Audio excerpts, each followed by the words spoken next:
Paswerteng gabi po mga ka-STL. Narito na po ang resulta ng STL Bulacan para sa araw na to. 3rd draw, January 11, 2026. Araw ng linggo. Naway ang mga natayaan niyo pong mga numero kanina ay manalo nawa ngayong gabing ito, 8 p.m. Kaya kunin niyo na po ang inyong mga ticket. Narito na po ang resulta. Ang mga numerong nanalo sa STL Bulacan ngayong gabing ito, January 11, 2026. 8 p.m. Third draw result 33 at 37 in exact order. Again, 33 at 37. At ngayong gabing ito sa STL Bulacan, atin pong i-shoutout si Ate Opi ng Bulacan.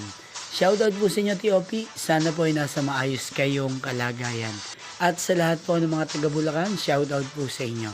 Inyo pong napanood ang resulta ng STL Bulacan. Maraming salamat po sa patuloy niyo pong manonood sa aking channel. Magkita-kita pong muli tayo bukas ng alas 11 ng umaga.